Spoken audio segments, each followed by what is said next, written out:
Thank you very much for all being here tonight.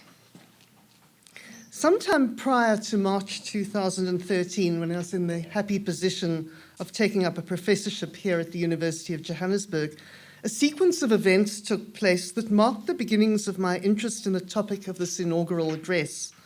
While pertaining to another university, they would serve as the starting point for thoughts about monuments at universities more generally, including, as you will see later in this address, those at our own institution. In late 2008, when I was a professor at Rhodes University, I wrote a letter on behalf of the institution's gender forum to the Vice-Chancellor at the time, Salim Badat, mooting for the relocation of various portraits of former Vice-Chancellors and chairs of council, which had been hanging in the council chamber since the 1960s.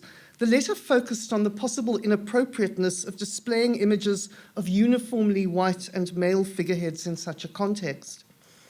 Although it in fact envisaged the letter simply for consideration of the Vice-Chancellor himself, it ended up being submitted to faculty boards for their consideration also, and there it became the subject of heated argument. Sabina Marshall suggests that many white South Africans are reluctant to condone any adjustments to the placement of inherited art, not because they necessarily share values associated with the works in question, but rather because they perceive such acts as threats to their sense of cultural identity and their future in the country. And this tendency unfortunately played out in this instance. When I attended faculty board meetings to respond to the document, it became evident to me that the suggestion to relocate the portraits was misunderstood by some as just the first move within a larger agenda to eradicate signs of each and every contribution made by white men. But it also became clear to me that for many who were concerned about speeding up transformation through shifting objects displayed at the university, and who therefore supported the proposal fully, ideas about representation were grasped in narrow and hardline terms. While the original letter had taken issue with the display of portraits in that particular context, rather than intending to question the value of portraiture per se, many who supported the proposal viewed the portrait tradition itself as simply Eurocentric and of no value. When I expressed regret that the institution had no museum for institutional histories to which portraits might be relocated, a number of those in favor of the proposal agreed with me. This was not, however, because they shared my perception of such a museum as a dynamic space for discursive engagement, but rather because they conceived of it as a kind of Derridian archive. That's a place that enables forgetfulness in the sense that it consigns uncomfortable histories to oblivion. It was a salient lesson to me about the fact that evaluating art in light of transformative agendas is very, very slippery terrain. Although the debate was protracted, it ultimately had a happy outcome. In May 2010, it was agreed that the portraits of university leaders be relocated outside the council chamber, and that I chair a working group to present ideas to Senate and Council on possible replacement works for the council chamber itself. And I'd meanwhile come up with what I thought was really a compelling idea for the chamber, and having obtained the necessary support for it, we were able to implement it promptly.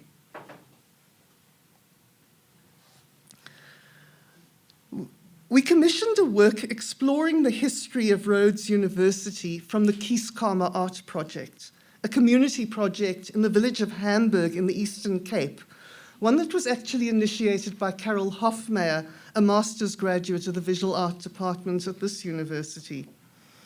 A collective which, apart from Hofmeyer, is comprised of isiXhosa-speaking members. The Kieskama Art Project had 6 years earlier produced its memorable Kieskama Tapestry, which is on permanent loan to Parliament and which parodies the Bayeux Tapestry. Literary theorist Linda Hutchin identifies ironical inversion, or a process in which repetition is used to emphasize difference, as key to the genre of parody. And this is true of the Kieskama Tapestry, where reference to the Bayeux Tapestries' engagement with the Norman conquest of England in 1066 is used to highlight the impact of Britain's own invasion of South Africa via the frontier wars that were fought against the Amakosa in the Eastern Cape. The idea for the Rhodes University tapestry was that it would also involve an ironical inversion of the Bayeux Tapestry. If the medieval work represented an event that had resulted in the privileging of Norman cultural ideas over those of the English, its parody would enable critical reflection on the impact of Britain's own imperialism on Rhodes University. It should also be noted that the building, including the council chamber, is on the exact site of the old Drosdy, the key structure in what had been the military headquarters of the British colonial government prior to it becoming the site of the university.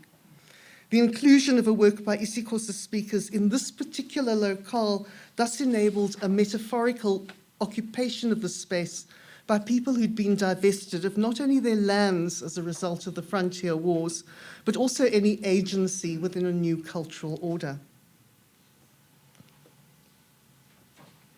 There's a detail in the Rhodes University tapestry which is especially pertinent.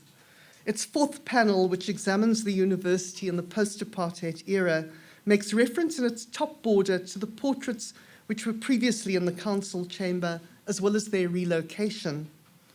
The work thus records a history of display within the very room where it is located. And more particularly, this imagery prompts questions about how works of art, which are symptomatic of social exclusions in prior periods, might be treated within a new dispensation.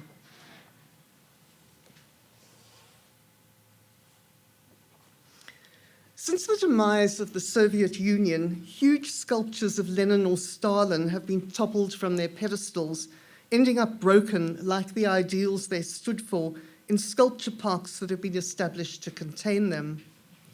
But until recently, South Africa had not seen this kind of response to works associated with ideologies that have fallen out of favor. In the immediate post-apartheid context, where the focus was on reconciliation, it was instead felt that different cultural groupings should each have opportunities for people and incidents pertinent to their histories to be commemorated. Although universities have sometimes removed small artworks, or as with the portraits at Rhodes University, have relocated them, they've tended for the most part to leave larger monuments and sculptures alone. But events earlier this year at the University of Cape Town involved a departure from this approach. As this audience will recall, about a dozen protesters gathered in front of a large and imposing sculpture of Cecil John Rhodes on the 9th of March. Calling for the removal of the work as well as an end to racism they argued to be operative at the university, the group's protest culminated in one participant tossing a bucket of human excrement over the sculpture. This event ignited a large-scale protest. On the 11th of March, the university's SRC issued a formal statement which clarified students' perceptions that the retention of the work was symptomatic of a lack of transformative actions being taken by the university. Developing into the Rhodes Must Fall campaign, the protest included occupation of the university's Bremner building, which houses its executive. UCT Senate was almost unanimous in their decision to permanently remove the sculpture of Cecil Rhodes from campus, one that was ratified by the university's council on the 8th of April. Working in cooperation with National Heritage, the sculpture was moved into an off-campus venue for safekeeping on the 9th of April, where it would remain while decisions were taken what to do with it. These steps may well have been the only feasible one the institution could have in fact taken in the context of a protest that was rapidly escalating in scale and intensity. And I'd want to emphasize that my purpose here is certainly not to suggest that UCT acted inappropriately. But I'm unconvinced that the removal of objects deemed offensive is in fact the ideal strategy to be followed under less pressing circumstances. While the relocation of works can be constructive, placing works in permanent storage or ensuring their riddance is rather more problematical.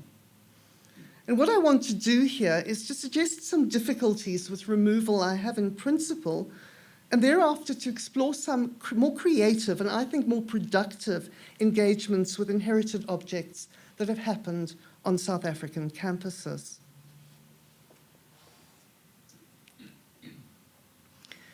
Eusebius McKaiser draws attention to, and I'm quoting, the aesthetic and moral assault on one's entire being that occurs when a black person walks across a campus covered with statues and monuments that celebrate colonial conquerors as heroes, unquote.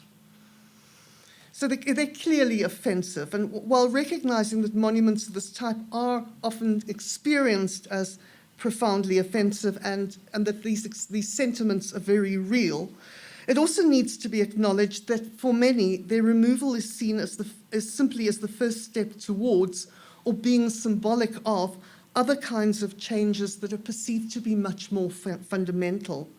And artworks are actually perceived as relatively inconsequential within this larger set of aims.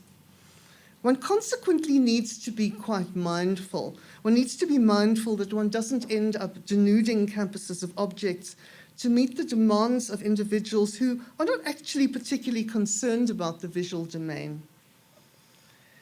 A view that removing an object off campus permanently is necessary to decolonize the university also usually involves an underlying belief that the work concerned has meaning and significance which is definitive and fixed.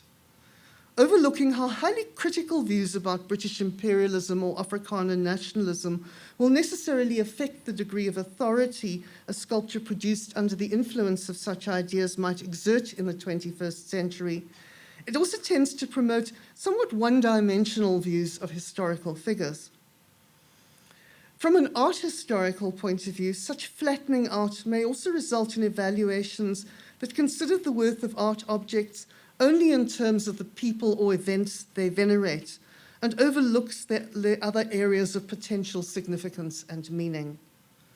It's notable, for example, that hardly any public discourse on the sculpture of Cecil Rhodes at UCT named its maker at all.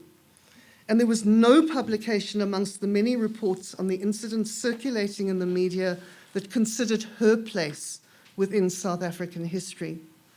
Yet Marion Walgate was in fact one of the first female sculptors working in the public domain in South Africa, and she produced this portrait of Rhodes in an era when prestigious commissions went to women very rarely. While she certainly employed many imperialist tropes, the work is also bound up with a gender politics surrounding its making and commissioning, and this complicates and unsettles a reading of it as being nothing more than a symbol and symptom of imperialism. Removal can also sometimes prevent transformative actions rather than enable them. If one considers the history of another portrait of Rhodes, this time at Rhodes University, one finds an excellent illustration of this. From the early 1960s, Rhodes University kept at the threshold of its main administrative building and the formal entrance to the university 2 portraits made by Henry Pegram, one of Cecil Rhodes and the other of Alfred Beit, that had been bequeathed to the institution in the early 20th century. It also displayed at the entrance to its East London campus a framed photograph of Cecil Rhodes. When in 1994, and just a few months after the first democratic election, Rhodes University's Senate received a motivation for a name change for the university, the proposal was turned down. Those against the proposal felt that Rhodes had become a brand and that the university was not using the name to pay homage to an individual. Such an argument was, however, difficult to sustain when portraits of Cecil John Rhodes were displayed at key positions on both of its campuses. The upshot was that the photograph of Rhodes in East London and subsequently the portrait busts at the entrance to the main campus were removed. In other words, by removing these portraits, Rhodes University was not seeking to motivate to change its name, but quite the opposite. It was looking to justify retaining it. While the dismantling of Walgate's sculpture of Rhodes at UCT wasn't shaped by a similar agenda, its permanent removal from campus may nevertheless have foreclosed a self-reflexive engagement with Rhodes's legacy at the institution. Staff members Jeremy Seekings and Nicole Natras argue that by allowing a focus on the pain of those offended by the statue to override tolerance for other sorts of debates, and indeed to create opportunities for sustained argument about what might be done with the removed sculpture, the university missed the chance to consider the possibility of, for example, developing a museum enabling a critical study of imperialism. And in fact, they went further, and I quote, "Handing the statue to someone else to deal with may make us think we now have clean hands, but this is an illusion. By banishing the statue off campus, Senate sent the shameful message that we can wash our hands by othering privilege and ignoring that we ourselves are implicated in a privileged project that has benefited and will continue to benefit us," unquote.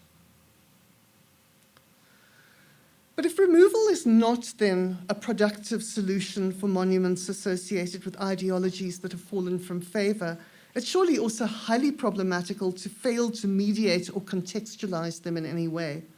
This may well be misconstrued as suggesting that the works in question continue to be objects of admiration and overlooks their capacity to promote feelings of exclusion as well as offense.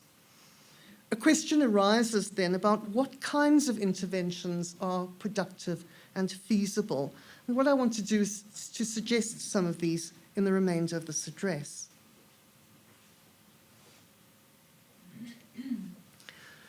The William Cullen Library at Wits University has long owned two prominently placed murals. Colin Gill's Colonists 1826, donated to the university in 1934, just after the library had been built, and J.M. Amshewitz's Vasco da Gama, Departure for the Cape, which the university had commissioned and acquired a year later. The murals are on the upper part of a double-volume room, with the Gill work facing the entrance and the Amshewitz work on your left. The right wall, however, remained empty for some 60 years.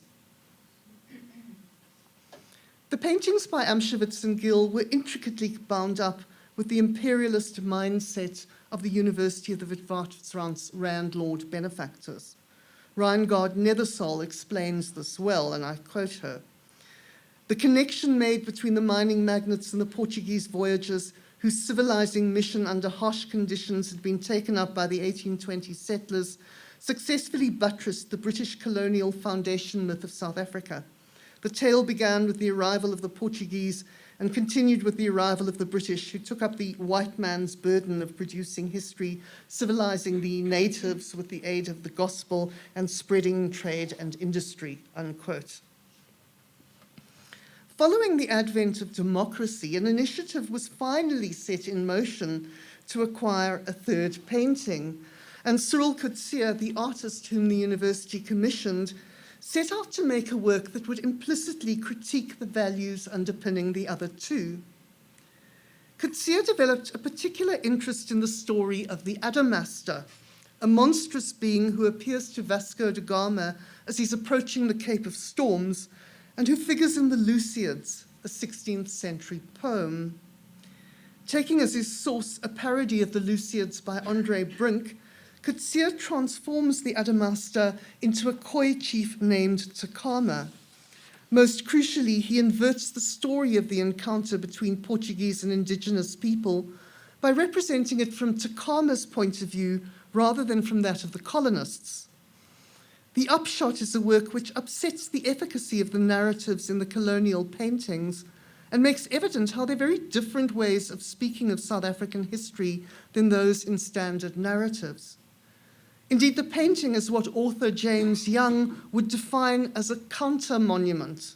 That is, a monument which engages self-critically with the monument as a form and which suggests alternative perspectives on historical events.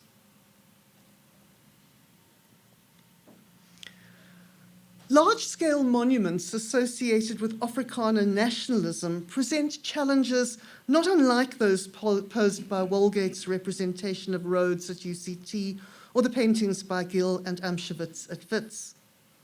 A sculpture at the University of the Free State's Bloemfontein campus that was unveiled in 1929 and located in front of the entrance to the university's main building represents Martinus Turnus Steyn, 6th President of the Orange Free State and a founding member of the National Party. Commissioned from Anton van Vo, a prominent sculptor of Afrikaner statesmen, the work was paid for through the fundraising efforts of the Afrikaner Studentenbond, an organization with an Afrikaner nationalist agenda.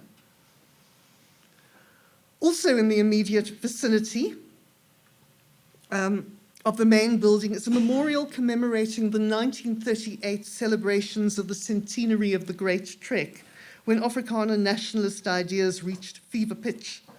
Amongst those who organized symbolic treks to Pretoria were 11 students from the university, and 2 years later, the centenary of the Great Trek would be permanently commemorated through this memorial.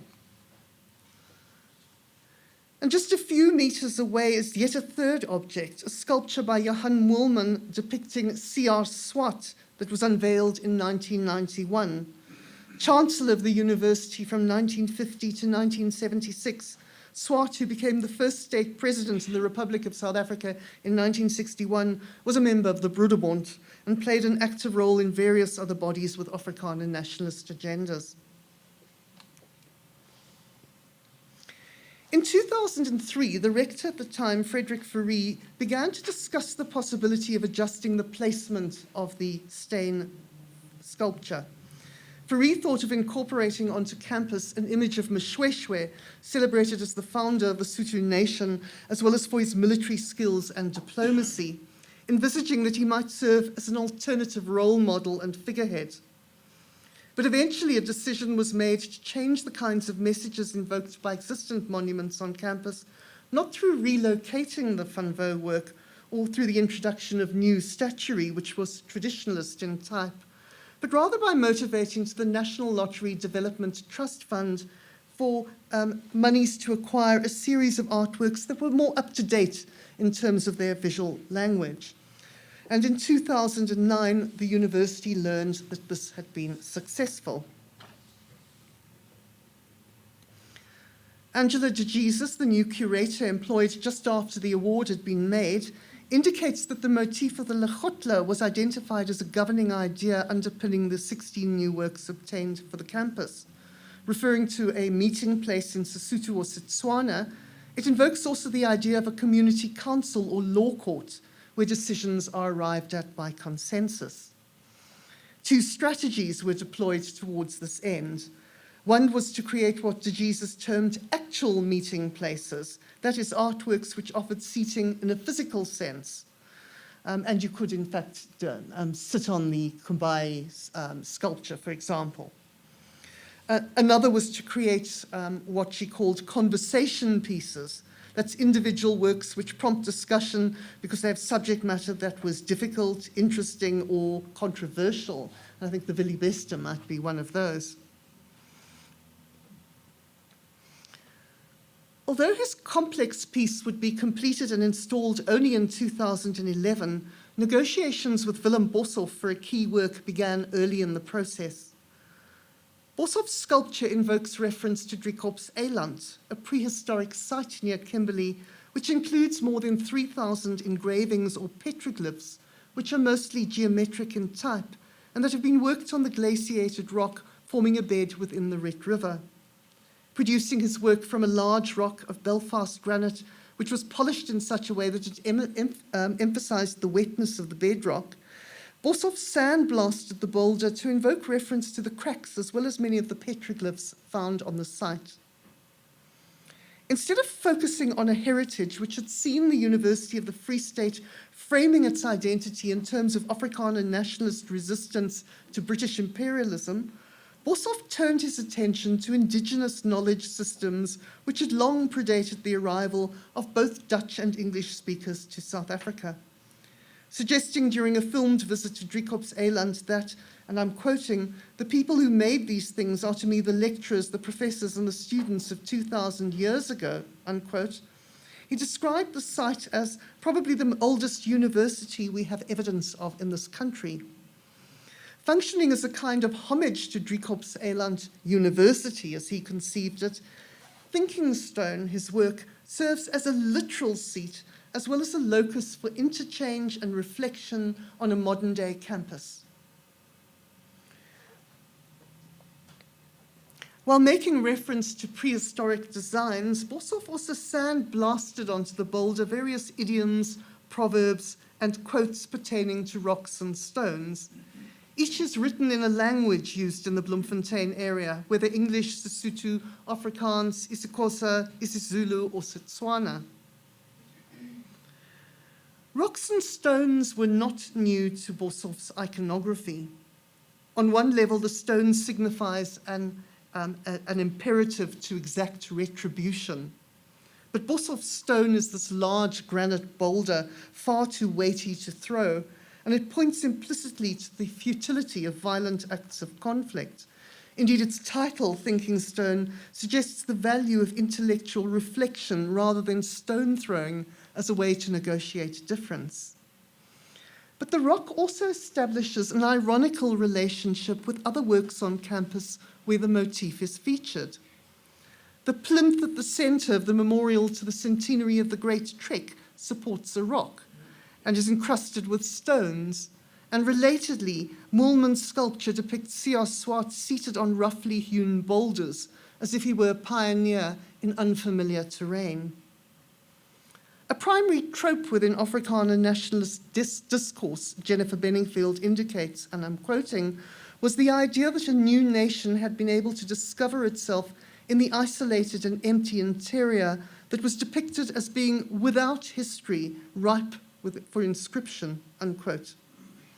This conception is critically inverted in Boshoff's work, where rather than alluding to unoccupied virgin territory, the boulder becomes the vehicle for celebrating sophisticated representations which were marked onto the land many years prior to Europeans arriving on southern African soil. The work also contrasts to those on campus articulating Afrikaner nationalist sentiments through its visual form.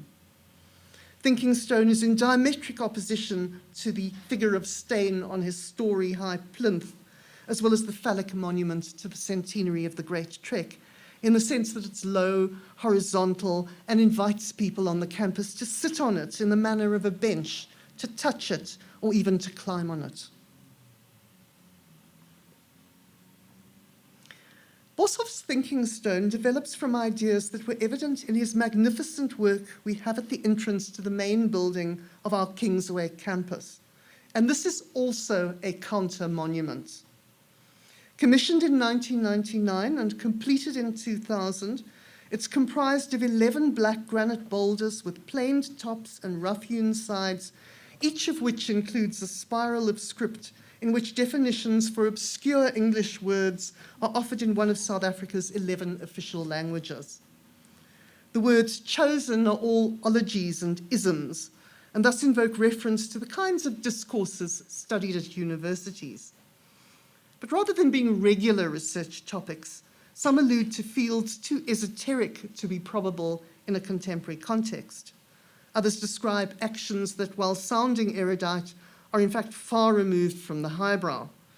And while many amuse, others discomfort the viewer by invoking reference to prejudice or guilt, and thus to ologies and isms which we perhaps ought to study rather more than we do.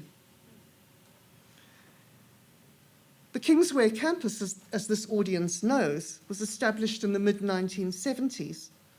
While the original buildings here are like others in 1970s Johannesburg that deployed modernist language in such a way as to offer a statement about the power of the apartheid state, the architecture of Raul also presented itself as this concrete bastion intractably resistant to outside forces, a lager-like incursion into anglicised Auckland Park. Reinforcing Afrikaner nationalist meanings implicit within the building, but suggesting that such ideals were somehow also authenticated prehistorically, is a monument on campus comprised of 3 large boulders. While seeming to have been constructed as part of ancient rites, Its three-component rocks were in fact transported to campus from Paarl, the site of the Taal Monument, in 1975.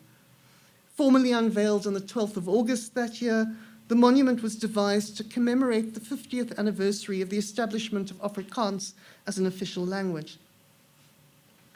But the university that commissioned Willem Boshoff in 1999 had changed fundamentally since its founding, when its first rector, Professor Gerrit Viljoen, was chairman of the Broederbond, and its first student representative council voted unanimously to support the government's policy of separate universities for separate races. By 1998, RAU had begun providing tuition in both English and Afrikaans for almost all of its programs. And by 2000, more of its students preferred English as their medium of instruction. Poised on the threshold of a new millennium, RAU sought to signify its fundamental transformation by installing a new work on its own threshold. Kring van Kennis offers a key precedent for not only the use of the rock or boulder as motif by Boshoff, but also its reworking in such a way that it offers a critical response to earlier structures. The work reiterates the circular structure of the buildings, but revises its meanings in important ways. If the lager excludes all that's foreign and extraneous, a round table and Boshoff's 11 granite rocks are suggestive of seating for an Mbizo, offers opportunities for the democratic exchange of different perspectives. And while sharing with the language monument on campus allusions to prehistoric structures such as Stonehenge, this similarity serves to emphasize their differences. If the 1975 monument on campus was, as Boshoff explains, and I'm quoting, regarded as fighting for the supremacy of Afrikaans at the expense of all the other languages spoken in South Africa, unquote, Kring van Kennis gives equal status to all of these tongues. Another strategy for engaging with works associated with values that no longer have currency is to modify them temporarily. This type of engagement, in fact, occurred with Walgate's sculpture at UCT. It's a pity it didn't glean more widespread publicity. On Heritage Day in 2007, a group of graduates who call themselves the Cultural Upstarts Collective embellished the sculpture with soccer regalia, with supersized sunglasses, an adapted miner's hat, in the colors of Kaiser Chiefs, and a vuvuzela. Anthony Kaminju and Tabasani and Ndlovu observe how fans of a team may include somebody called a bishop, and who wears a kind of priestly robe, and whose role is, as they explain, and I'm quoting, purportedly to intercede between God and the fortunes of the team, unquote. In this instance, the cloak is worn by Rhodes, here as the bishop, and it carries the question, whose seat is it anyway? One member of the collective, Rafaela Della Don, explained that the adaptations were intended to, and I'm quoting, challenge the idea that heritage belongs to a static past, and to show instead that heritage is inextricably bound up with the process of looking back as the nation moves forward, unquote. This focus on making heritage relevant within the present was invoked through objects and regalia which are normally used to insist upon the visibility of the soccer fan.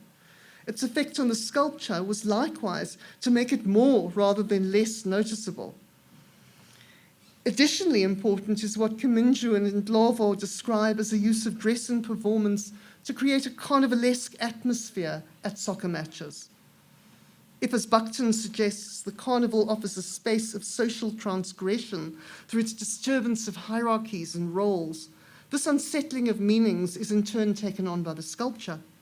Rhodes is forced to, as it were, change class and race. The embellished miner's hat is furthermore ironical in the context of a representation of an individual who made his fortune through diamond prospecting. More crucially, the embellishments countered the sculpture's deployment of the colonial trope of looking as possession. Apart from being absurd, the enlarged glasses in effect blocked Rhodes's mastering gaze, couldn't gaze out to Cairo. There was also an intervention to two of the Afrikaner nationalist works at the University of the Free State at the Freyfius in Bloemfontein last year. In a work called Plastic Histories, an Australian artist called Chigdam Ademir shrink-wrapped and sprayed pink the sculptures of Steyn and Swart. The artist observed that the intervention developed from her interest in how monuments serve to shape collective memory in public spaces and ensure against the failure of individual memory. But she also recognized that memory doesn't simply fix history in immutable ways, and that it's in fact, as she explains, and I'm quoting, plastic in the sense that it's constantly shaped and molded by our new knowledge of the past, unquote. Shrink-wrapping the sculptures developed this idea metaphorically by alluding to vacuum packing as a process used for preservation. Understood in this light, shrink-wrapping the monuments prompted critical thought about the degree to which the values that may have informed the commissioning, making, and installation of these historical objects have or have not been conserved on the campus. Crucial to Plastic Histories was the decision to spray the shrink-wrapping pink, a strategy that might be interpreted as queering the monuments. Queering involves not only rejecting what might be considered legitimate, but also, as the writer Noreen Giffney explains, championing those who refuse to be defined in the terms of and by the moral codes of behavior and identification set down by the dominant society. Thus, while drawing attention to a heteronormativity in public art discourse, spraying the monuments this exuberant and shrill pink involved a disruption to their normalcy in a wider sense. It made them peculiar and anomalous. The process of queering tends also to involve an identification of silences and blind spots which underpin discourse, an orientation that in this instance involved prompting viewers to think about not simply those whom these monuments celebrate, but also those whom they marginalize, those whom they exclude. In the words of Ademir, the color pink might be seen as an opportunity to empower and commemorate the unacknowledged and equally deserving rather than those simply in power, unquote.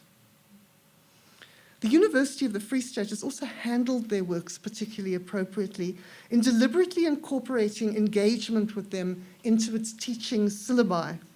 I gather there's an interdisciplinary 101 course which is compulsory for first years and which is comprised of various units which have attached to them what the curator at the university described to me as learning experiences.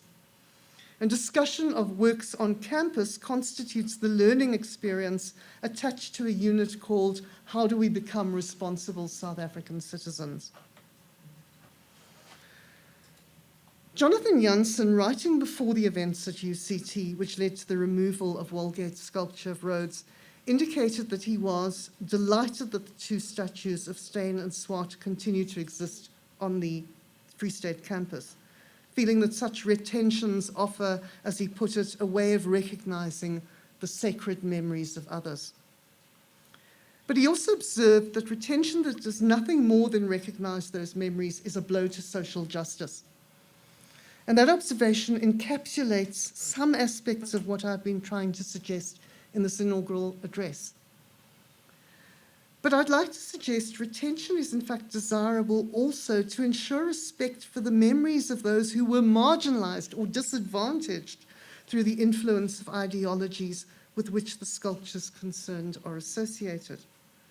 As I've indicated in this address, monuments and sculptures produced under the influence of British imperialism or Afrikaner nationalism have the potential to be part of the processes we use to explore how our complex histories have informed our present circumstances. It consequently makes sense for us to regard the visibility of such works not as hampering institutional change, but instead as potentially assisting us to glean understandings to shape a different kind of future. Thank you very much.